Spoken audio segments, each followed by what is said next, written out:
Bonsoir à tous, bonjour, bonsoir à tout le monde. C'est toujours un grand plaisir d'être ici à Paris, dans ces magnifiques villes. Donc c'est vraiment un plaisir. Et donc, je voudrais partir avec ce que François Thierry a dit ce matin, avec trois choses que j'ai notées. Nouvel modèle, gouvernance et le fait que la bio est absolument en phase avec la société. Et je crois que c'est exactement ça qui sont notre point de force. Et sont notre point de force, mais aussi les points de départ. Et quand je vois l'Italie, si je dois rester à une photo de la situation actuelle, je suis un peu inquiet. Parce que les politiques agricoles que nous avons devant nous, et c'est fort probable que comme effet direct, on aura une réduction de la surface bio en Italie dans les prochains futurs. C'est sûr que ce n'est pas l'Italie qui va résoudre les problèmes de l'Allemagne en termes d'importation de production. On a la même surface bio depuis 10 ans. En 2001, l'Italie avait déjà 1 million d'hectares. En 2011, on est toujours là. Et le prochain futur, c'est qu'on va réduire la surface. Et je crois que ça démontre la faiblesse de notre secteur qui est toujours un secteur qui est beaucoup lié à ce que la politique agricole et les structures du développement rural nous a garanti, en particulier les mesures agro-environnementales qui ont joué un rôle central dans le développement de la bio italienne. Et il est clair que ça nous amène à faire une réflexion en Italie, mais je crois que c'est une réflexion qu'on doit faire tous ensemble au niveau européen. Est-ce que notre futur, c'est dans les politiques agricoles? Je ne crois pas. Sincèrement, je ne crois pas que le futur du développement de la bio, c'est dans les politiques agricoles. Je dis de l'agriculture, je ne parle pas du marché.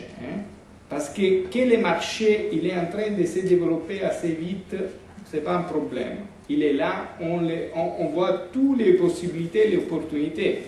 Mais nous avons un problème énorme de production. Comment on va faire avoir plus de producteurs bio? Comment on va faire? On va avoir plus de fermes bio. Ça, aujourd'hui, c'est qu'il faut s'interroger vraiment comment on va résoudre ces problèmes. Et je ne crois pas, je répète, que ça, on peut les résoudre avec la politique agricole. La politique agricole aussi en Europe, ce n'est pas une politique expansive. Vous savez bien qu'il y aura moins d'argent et dans les prochains 7 ans, il n'y aura même pas trop de différence de ce qu'on avait eu dans les derniers 7 ans. Ça, nous savons que c'est une défaite de tous les mouvements dans ces sens-là, de tout ce que la société, comme Harry vient de dire, il a demandé. On pourra avoir quelque chose, mais pas grand-chose dans ce sens-là. La plupart des décisions sont déjà prises. On va continuer à avoir un premier pilier tellement important, un deuxième pilier moins important. Est-ce que c'est là notre futur? Je ne crois pas. Ce matin, le ministre de l'Agriculture français, il a dit clairement quelque chose qui n'a rien à faire avec l'agriculture. Il a dit que 40%, je crois, de toute la nourriture des cantines scolaires doit être bio. Et pas seulement bio, qui doit venir de la production locale, territoire. Ça, ce n'est pas une mesure de politique agricole. Ça a un effet dans l'agriculture. C'est tout autre chose. Ce qui arrive vient de dire que les cantines publiques sont beaucoup plus que les cantines scolaires. C'est qu'on a une outil, que c'est l'achat public en général. Et comme on va utiliser l'instrument de l'achat public, ça, ce n'est pas de la politique agricole. Et la politique pour la bio, plus importante en Italie, historiquement, c'était le fait que les cantines scolaires italiennes, ils ont bâti une politique au niveau des municipalités pour acheter la bio. Ça, Ça, c'était la chose plus importante en termes de règles de marché, je peux dire. Donc, est-ce que nous, on ne doit pas commencer à faire une politique pour le développement de la bio qui va bien au-delà de la politique agricole? Et dans ce sens-là, les alliances que nous, on doit bâtir sont dans la société, mais aussi dans les acteurs économiques qui partagent notre même idée. Parce que ces paysages qu'on a montrés, derrière ces paysages, il y a une idée économique claire, basée sur la solidarité, basée sur la durabilité, basée sur le fait que le travail humain, c'est plus important de la finance. Et ça, il est en train d'arriver aussi dans des autres secteurs économiques. Et c'est avec ces secteurs économiques que nous, on doit bâtir l'alliance. Pas avec l'agriculture. On est minoritaire dans l'agriculture. Et on va rester minoritaire dans l'agriculture. Ça, c'est évident. Aujourd'hui, dans l'agriculture, les organisations professionnelles sont toutes tellement liées à des intérêts qui sont au dehors des intérêts des paysans, mais sont dans un modèle agro-industriel que c'est impossible à court terme qu'ils vont changer de politique. Et les résultats de la politique agricole commune, c'est là. L'activité des lobbies qu'ils ont fait dans le Parlement européen, c'est évident dans ce sens-là. Donc c'est à nous aujourd'hui de chercher de nouveaux alliés. Chercher des alliés dans un modèle autre économique différent, avec des acteurs qui travaillent sur ça, et il y en a beaucoup, parce que ceux qui travaillent avec l'énergie renouvelable au niveau local, ceux qui travaillent avec les marchés équitables, les commerces équitables, ceux qui travaillent avec les logiciels libres, ceux qui travaillent avec un nouvel modèle de communication. Moi, je viens d'un pays, c'est un peu compliqué à expliquer en Europe, mais moi, je viens d'un pays qui, il y a 3 jours, a voté, et ils ont les premiers partis politiques italiens aujourd'hui, c'est un parti qui n'est jamais parti en télévision, jamais.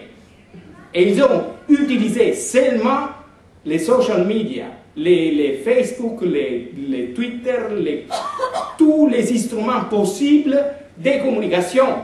Et ils ont 9 millions de votes. Vous comprenez, au-delà de ce qu'ils représentent, mais vous comprenez que la société, il est en train de changer à une vitesse incroyable dans ce sens-là. Alors, tout ce, et en plus, je vous dis que ces gens-là sont tous pour la bio, donc pour moi, ça va. Mais au-delà de ça, au-delà de ça, il faut absolument que nous, on commence à bâtir ce type d'alliance dans la société.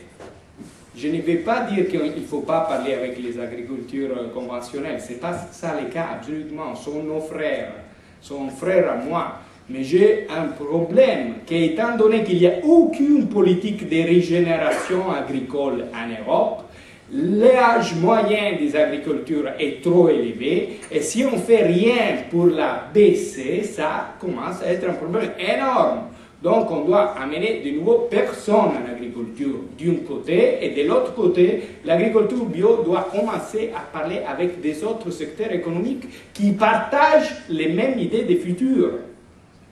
Et là-bas, on est majoritaire dans la société. On est majoritaire dans la société. Parce que, encore une fois, moi, je ne sais pas ce qui va venir comme gouvernement en Italie, mais je sais bien que 30 millions d'Italiens, l'année dernière, ils ont voté contre le nucléaire et pour l'eau publique. L'eau doit être un bien public, géré par le public. Donc ça sont les idées importantes. Ça sont les personnes qui sont avec nous, et nous sommes majoritaires dans ce sens-là. On n'est pas le 2% ou les 4% de la consommation dans ce sens-là. C'est sur ça que nous, on doit faire notre travail demain. Autrement, on risque, et c'est bien vrai, on risque que si on reste dans le champ de l'agriculture seulement, les grandes lobbies agro-industriels, ils ne vont pas partir chez Joao, mais il est clair qu'ils vont faire tout les possible pour empêcher la bio de se développer. Parce que dans les domaines de l'agriculture stricte, nous sommes minoritaires. Dans la société, ce n'est pas le cas. Et pour rester dans la question société, il est clair qu'il y a un argument, c'est très clair, pour les Européens, tous, les citoyens, tous, européens, qu'ils ne veulent pas de la nourriture OGM.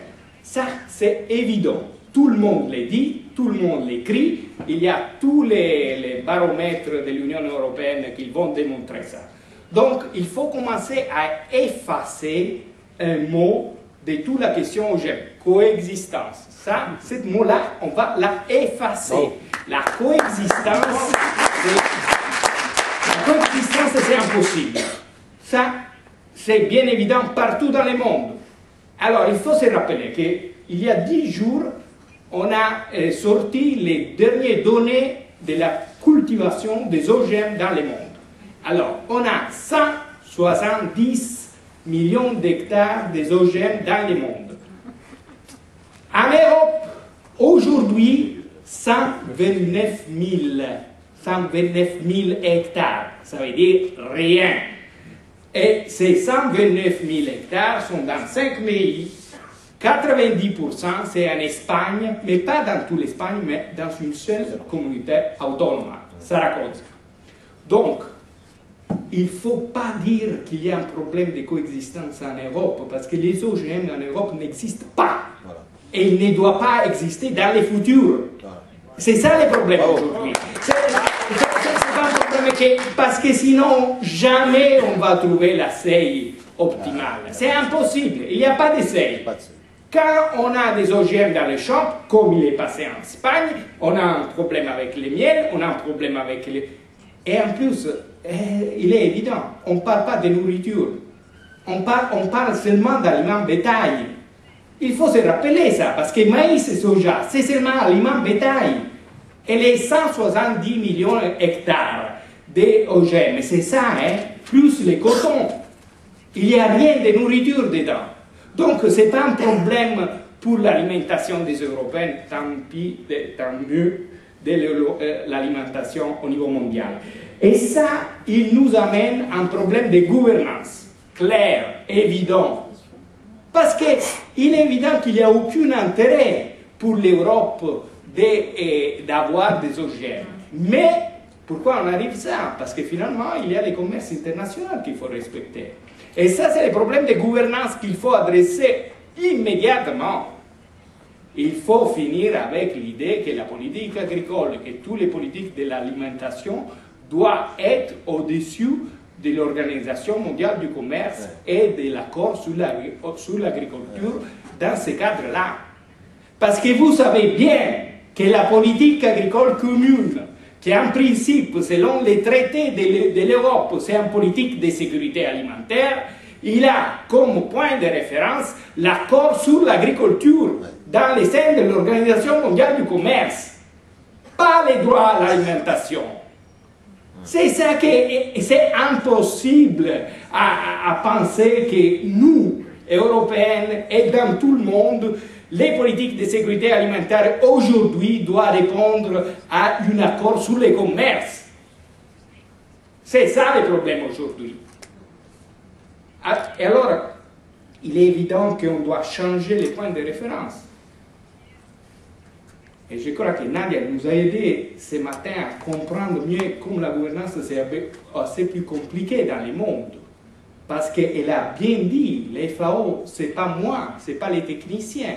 Il y a tous les gouvernements, qui sont les councils, qui vont prendre les décisions. Bon, c'est sur ça qu'on doit commencer à travailler.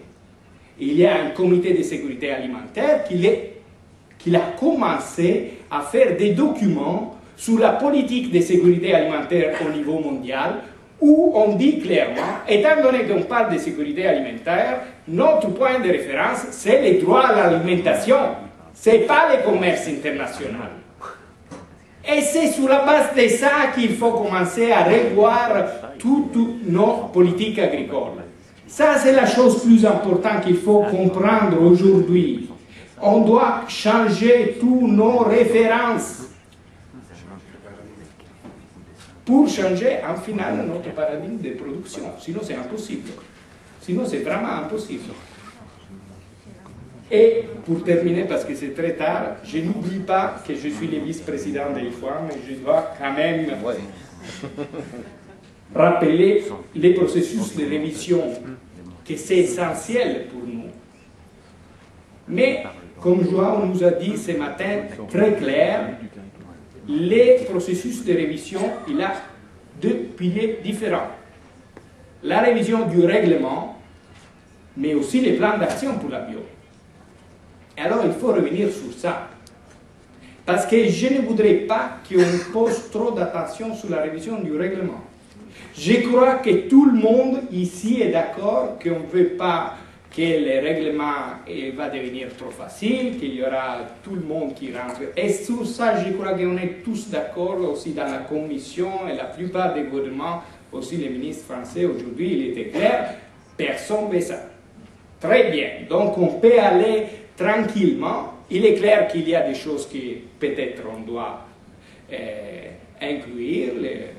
Je ne suis pas tellement chaud sur le fait que les cantines publiques doivent être réglementées, parce que les cantines publiques, c'est un système un peu particulier. Je ne suis pas tellement chaud sur ça, mais il peut rentrer dans les scopes, comme les textiles et la cosmétique. On est ouvert sur ça.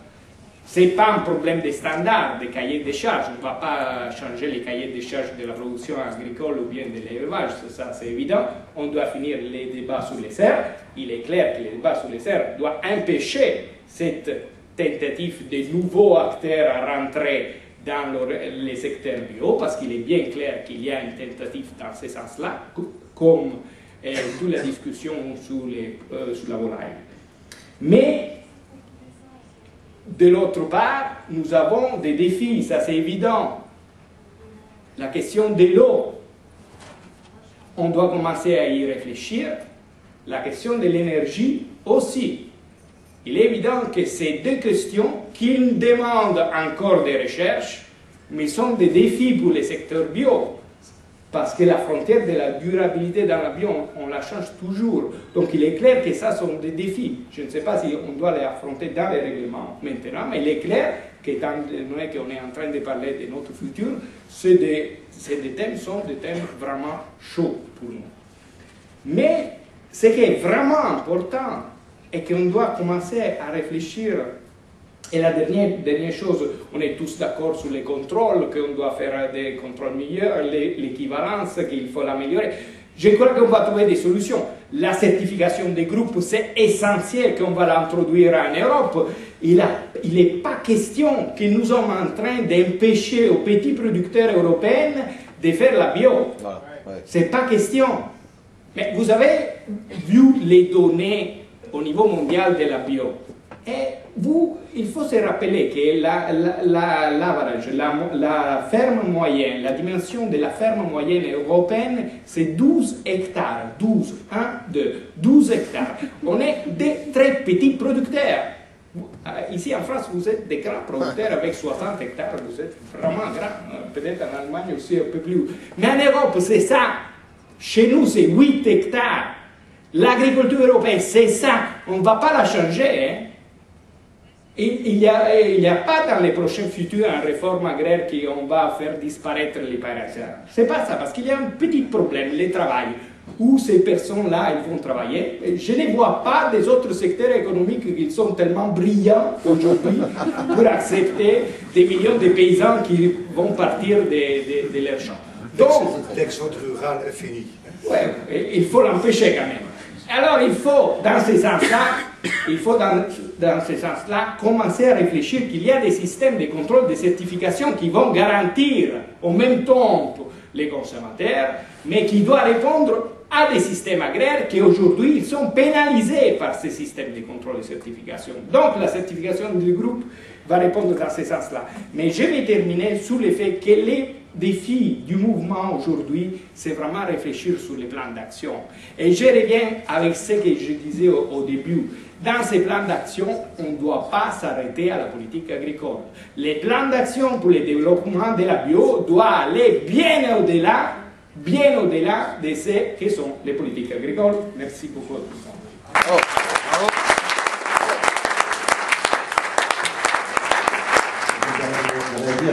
n'a pas pu assister à la totalité et veuillez m'en excuser. On est en train d'essayer de discuter de la place de l'agriculture biologique dans les interprofessions françaises. Donc voilà, c'est toujours la question. Nous, on est persuadés à la FNAP que, évidemment, nous sommes paysans, nous faisons partie de l'agriculture. Ça, c'est clair. Nous sommes aussi, tu l'as dit, Andrea, sur des surfaces plus importantes, en moyenne. Les écarts sont quelquefois importants. Mais on revendique cette place dans l'agriculture. Mais notre spécificité à la FNAP, c'est aussi de la revendiquer et de placer la FNAP non pas uniquement, et les producteurs bio non pas uniquement dans la production agricole, mais comme acteurs de l'économie sociale et solidaire. Nous sommes acteurs de l'économie sociale et solidaire, et quand on travaille à la mise en place de la production, on travaille aussi à la mise en place de filières économiques dans l'économie sociale et solidaire, parce que nous sommes persuadés que les paysans bio sont des producteurs qui produisent et sont des agents sociaux de l'agriculture, mais ce sont aussi des initiateurs d'une nouvelle société. Le projet d'agriculture biologique, ce n'est pas que de faire de la transition écologique pour transformer l'agriculture, c'est aussi d'être les acteurs d'une transition sociale pour changer toute l'agriculture. Et quand on dit qu'il faut redonner la place aux paysans dans l'agriculture et à l'agriculture dans la société, c'est que nous sommes persuadés, et nous te rejoignons Andrea sur ces sujets, que la manière dont nos logiciels sont inscrits, c'est que nous avons déjà des logiciels libres dans nos têtes. Et pratiquer l'agriculture biologique, c'est déjà avoir fait rupture avec le logiciel de l'agriculture, le logiciel de l'agro-industrie, et qu'aujourd'hui, si nous disons la bio et non pas le bio, c'est parce que nous revendiquons cette place. Il est vrai que nous avons à travailler, et que ce travail se fait au quotidien. Le Salon de l'agriculture est un lieu de rencontre permanent entre le monde du conventionnel et le monde de l'agriculture biologique. Nous savons que nous avons des alliés, nous savons que nous travaillons en Europe avec IFOAM Europe, que le commissaire a une position sur l'agriculture biologique que nous soutenons et que nous devons soutenir avec les deux sens du mot anglais. On supporte, mais aussi il faudra être capable de porter cette position. Et nous savons que, même si, comme l'a dit Andrea, les lobbyistes ne sont pas à la porte du bureau de l'OAO, nous savons que ce n'est pas facile. Par contre, tu as raison de dire que la société, aujourd'hui, porte l'agriculture biologique. Et qu'en restant sur nos fondamentaux, nous continuerons à porter avec la société une alternative. Et que ce monde de l'agriculture conventionnelle s'arrêtera, il y aura des résistances, mais s'arrêtera parce que l'avenir, c'est nous qui le portons. Un de nos administrateurs de la Fédération nationale disait toujours « La bio, c'est les pieds sur terre et la tête dans les étoiles. » Mais nous avons les pieds sur terre, nous portons tous ensemble une alternative, et je suis content aujourd'hui qu'à travers IFOAM, à travers le travail qu'on fait dans l'Europe, on construise cette agriculture, parce qu'elle aura des effets sur l'agriculture, mais elle aura des effets aussi sur toute la société. Le vrai défi aujourd'hui, tu as dit, Harry, que l'exode rural était fini, c'est que l'exode rural, il va s'inverser. Aujourd'hui, qui va donner du travail? Qui va donner à manger aux populations? Il ne s'agit pas de nourrir le monde, il s'agit que le monde se nourrisse. Et la seule manière que le monde puisse se nourrir, c'est d'utiliser, comme vous avez dit, madame, non pas l'agriculture biologique, mais les pratiques de l'agriculture biologique. La différence que l'on fait entre les pratiques d'agriculture biologique et l'agriculture biologique, c'est la certification.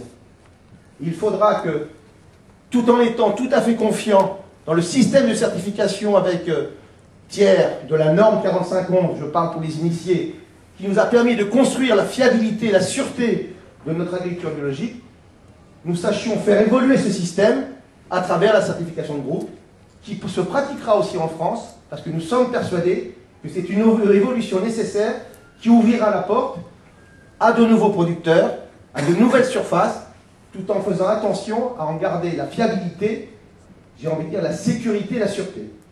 Et la FNAP travaille avec ses partenaires sur tous ces sujets.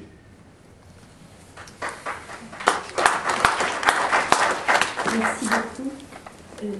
À cette démarche sont bien sûr associés les préparateurs qui ont une place importante, ainsi que ça a été rappelé tout à l'heure en réponse à la question de Luc Ronfard concernant le lait. Bien sûr, nous n'oublions aucun acteur de la chaîne alimentaire.